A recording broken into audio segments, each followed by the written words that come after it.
Professor Shiller, you participate in a virtual CIFTIS forum this year focused on innovation and development in digital trade. Could you please share some key points from your speech at the meeting?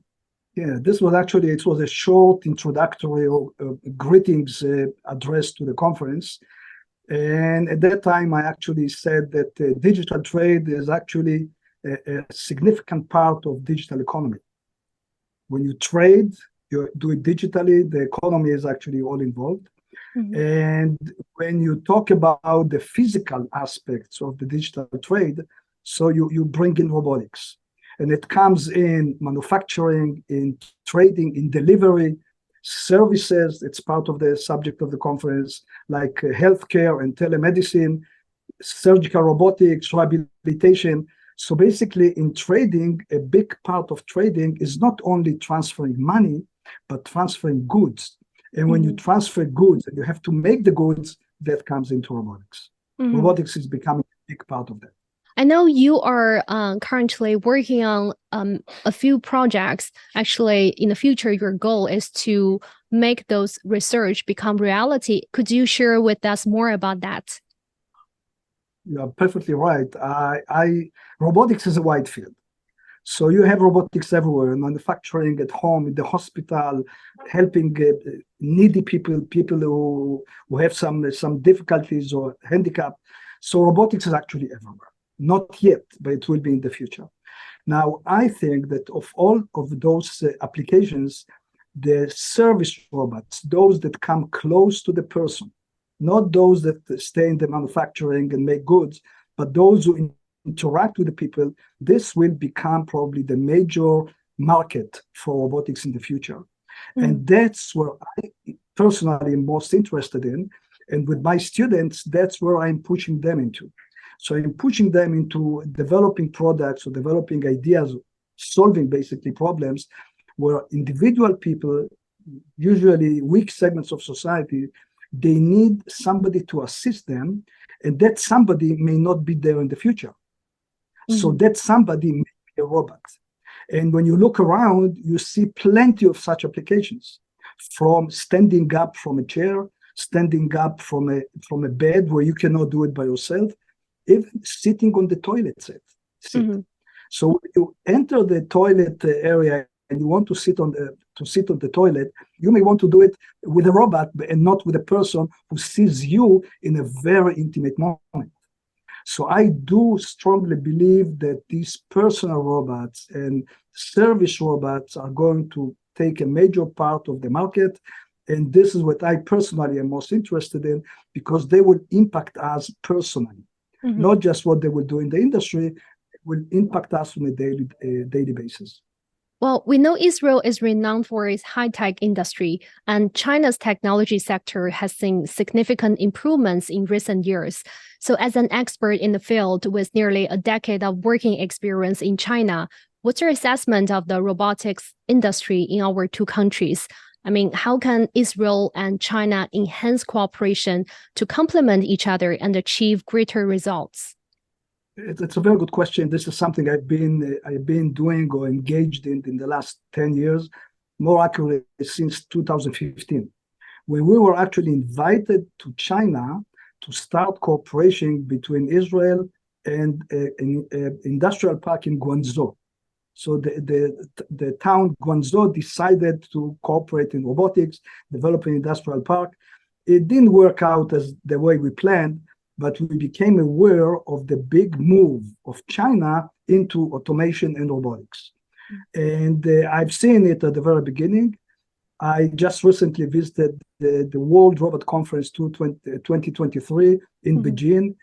And I was amazed by the difference from what I remember seeing, say, about 8 years ago, and now in China. Of course, it's with the very strong help of the government that decided to actually get into robotics and become a leader in this. So they put a lot of money, not only in industry, but also in other fields. And I really became very impressed with the way the Chinese robotics industry has gone over these 2 years, or the last decade. Now, Israel is also not sitting still, also is moving into robotics. We are much smaller, But what's interesting about the Israeli robotics is that we are not big, but whatever we do has an impact worldwide. So over the years, we developed quite a few products. Some of them are service robots. For example, a robot that mows the lawn, cuts the grass, robots that cleans the swimming pool. In these areas, in swimming pool, we are world leaders. Another robot that actually is making progress recently, and how do you call it? It's an assistive robot. It's a companion robot. It's a small thing that sits on the table, doesn't do much. It does only this with his head, but it speaks to you, and basically it becomes like a friend, and it responds to the person that is interacting with it. So that's a robot that is actually now making waves worldwide. The company name is Intuition Robotics, and this is made in Israel. So when we look around, we see quite a few of these products that are originating from Israel and are becoming famous worldwide. So not many, but whatever we do makes an impact. Now, regarding the connection with China, now Israel is small. It's a small country. We don't have the resources that other countries may have, but we have two things that are quite unique. We, first of all, are very innovative.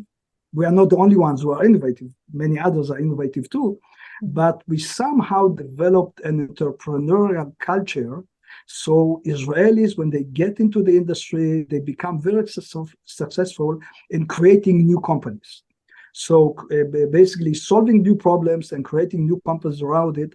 And some people say we are the startup nation. Some people say that comes from the army culture, the way people in Israel are brought up.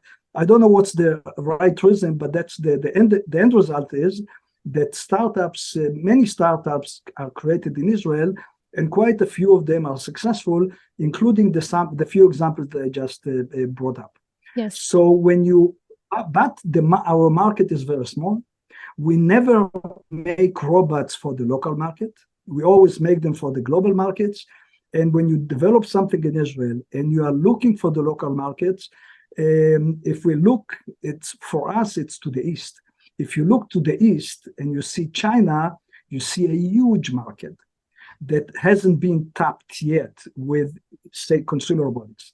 We are actually not going probably to contribute much to industrial robotics because there are many other countries who are doing it quite well in Europe, maybe also in the United States. But in the service robot area, we are quite advanced. And I believe that this is something that we can do together with China, not only for the local market in China, but also for the global market. And the cooperation, the way I see it, I call it win-win plus, meaning that when we work together, we do better than just the sum of what each one does. Now, definitely at this point, Israel is good at innovation, creating startups, has been very successful at that. China is very good in manufacturing, and actually it's quite efficient in what it does because a big country has to be efficient to succeed or to survive. And I hate to see the two countries, each one doing only what they know best. I do believe in a relationship when actually some qualities or some capabilities from one country transfers to the other. Meaning that we should some of the innovation, if we work together, we should transfer it for Chinese people to make. So it's not that we are the smart guys, we do everything in Israel, and China is only making manufacturing. I want it to be basically go bi-directional, go both ways, so that we should basically transfer some of our capabilities to China. China has to help us develop our manufacturing capabilities so that we should each one should do all parts of the entire process. Of course, each one may do more of one thing, but we learn from China, China learns from us, and at the end, this becomes a win-win plus relationship. China expects its robotic market to grow by over 7% in the next 5 years, reaching a market volume of $9 billion in 2028. So how can robotics industry boost China's economy, particularly in high-tech sector? It can do it in several ways. First of all, 7% growth in several years, it's not that much. I believe that the growth will be much higher.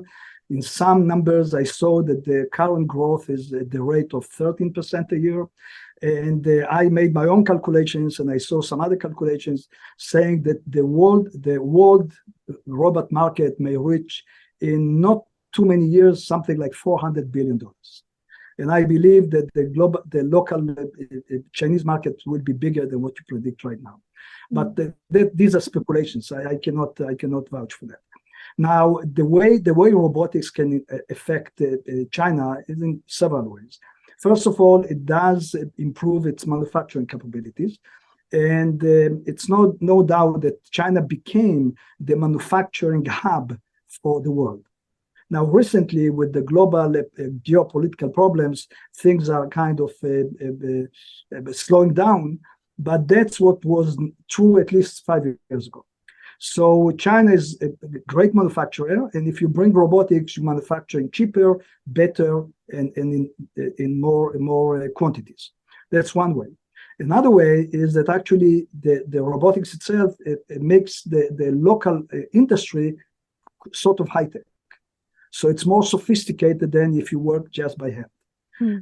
Another part of that is that the way I see it is China is actually moving from industrial robots to other type of robots like the service robot we just mentioned. For example, in the last exhibition, I was very surprised to see quite a few medical robots. And some of them are solving the problem slightly different, maybe even better, that's what the developers claim, than the American or the current global robots that are made in the United States, for example. So China is moving into the field of robotics that it hasn't been there before. And if it succeeds, it may become the source for this kind of robots worldwide. One example, Xiaomi, I don't know how you pronounce it in Chinese. Xiaomi, did I say it right? Xiaomi, yes. They entered into robotics just recently. So they showed the humanoid that was, I don't know, I didn't have much time to look at it. But they also showed a small dog, I think it's called Cyberdog. And that Cyberdog was very impressive in the way it acted and performed. And I think that its price was tagged at $1.7 thousand. Now compare that to $70,000, the dog made by Boston Dynamics. It's probably the Boston Dynamics dog probably is much better and has more capabilities, but suddenly going down from 70,000 to 2,000, that opens a whole new market. In fact, I myself want to buy this kind of a robot. So China is going into these places in a way that actually may make it the source for robots of that kind worldwide. And definitely that contributes to the economy and in every way, in every aspect you can think of. Yeah, we have noticed that recently, actually in the past year or two, artificial intelligence is rapidly developing, not just by annually or monthly, but by the day or even by hour. So how will this rapid development of AI impact the robotics sector? I tell you, we're all aware of that, of course. And the most honest answer is, I don't know. It's not only I, but many don't know. By the way, that's not my specialty. I'm not an AI person, even though I may use in robots that we develop, we may integrate AI in these robots. And the way I see it is as follows. First of all, we are now moving into a new era, a new, revolution in robotics. I call it robotics 3.0. I talked about it in the last conference. And I call this as the age of smart robotics. Now, it is smart not only just because you put more software on it. And by the way, we said that before we had this revolution in AI. So it's smart not just because of the software, but also because of the hardware. So we have to put a lot of effort into making the robots smart in terms of the mechanism that is not just a simple piece of metal, but something very smart that can perform very difficult tasks. Now, the AI revolution suddenly came with the new AI and ChatGPT and all the other things that are being developed quicker than we can understand, at least I can understand. And this will definitely be integrated into future robots in many ways. One way, the way I can see it now, is that it will actually create tasks or create plans for the robot. The robot wants to go someplace, maybe it has to choose between several places. Of course, artificial intelligence, even today, can actually choose for it what to do. I mean, where to go. It's my area of research, which is motion planning. Yeah. How to go to a place you want to reach. But the first question is which places you want to go to. Do you want to go to your grandmother? Do you want to go to your son? Do you want to go to work? These are kind of questions that AI, advanced AI, can actually help you make these decisions. So that's one way. Another way is when you move as a robot, as a mechanical system, you have to control your joints. For example, suppose that the robot fell on the floor and now it has to stand up. Now, the example with this dog by Xiaomi, it actually did learn how to stand up. But when you bring it into a new situation that it hasn't learned it before, then advanced artificial intelligence methods or algorithms can actually help it find the best way to get out of a difficult situation. Something that we haven't had until now. It wasn't popular. It was mostly in research and in software, but not with mechanical systems. So that's something new that I don't know. It's going to change us all. I don't know. We don't know how. Should we be worried? It's a great. Yeah, I mean, should we be worried about potential risks? For instance, generative AI being input into a robot, because first of all, we cannot, for now, there is no 100% guarantee of what the information generative AI could give you. And secondly, how can we prevent machine to hurt humans? I mean, that's one of the questions people ask very often. This is a very popular question right now, and actually, basically, it's an ethical question. It's more for ethical people, not for roboticists like myself. But let me tell you a little story. I was at 2006 or 86. I was talking to an Israeli conference, and the same question came up, should we be afraid of robots? Should we be afraid that robots will actually conquer us or take control of us, and we should be scared of that? I said, it's not so true anymore, but that's what I said then. I said, for two reasons I'm not worried. One is that they don't have intuition, meaning we can predict what they are going to do. So if we can predict that, we can stop them before something bad is happening. That's one thing. The second reason is that I don't see how robots can become leaders. They don't have charisma. They don't have charisma. You don't necessarily listen to one robot and not to the others. And when you have charisma and you want to do bad things, you can bring behind you many people like robots, and they can actually attack you or do something bad for you. Now, I was wrong in the one aspect of that. I was wrong because even today, you cannot predict what they're going to do. So with generative AI, you know how you start, you don't know which way it's going to go, because it may decide its own directions, what's good for it and not good for you.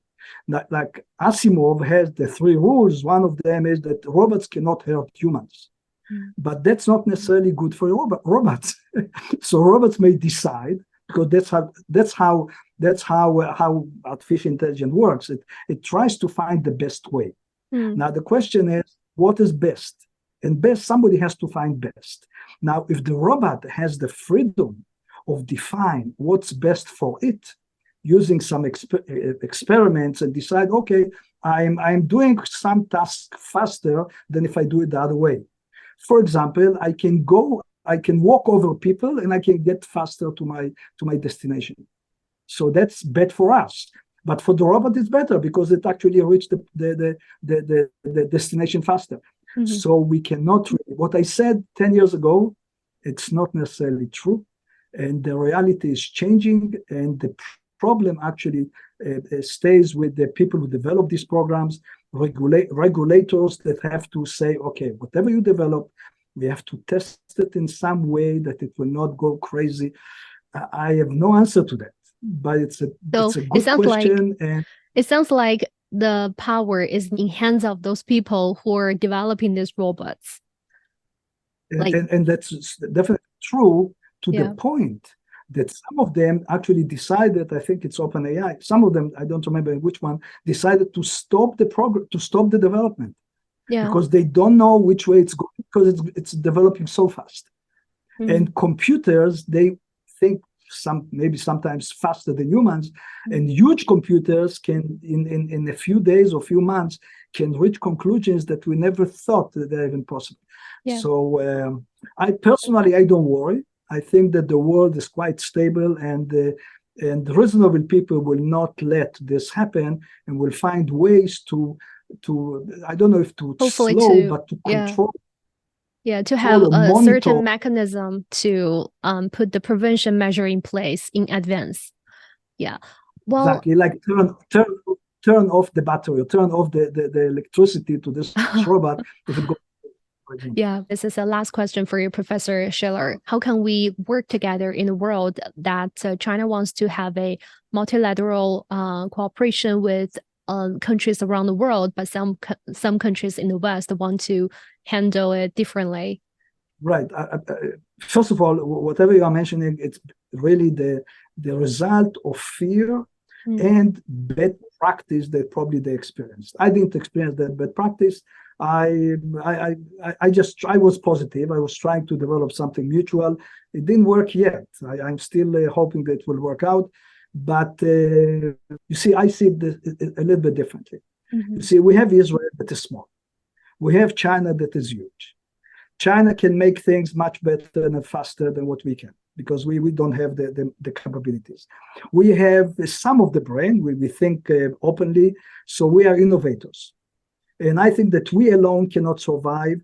China alone eventually can, but if we want to work together, we can get win-win plus. We can get better from both of us. At this point, I do believe in cooperation. I do believe that if we offer and we establish positive, mutual relationships, not something that you do this, I do that. That's what I said earlier, is that if you can integrate and kind of fuse whatever China can do, fuse it into Israel, whatever Israel can do, fuse part of it into China, then you work together to develop a specific product, and you don't just cut it. So you are the bright guys, you think, we make. No, we should both make and think, not in the same proportion maybe, but I believe that's my secret or my formula to success, but it has to be mutual. And I believe that Israel is a partner for this kind of relationship. And I've been cooperating, I don't know if cooperating, but talking with the Chinese entities, with the WRC since 2015, and I still believe in this kind of cooperation.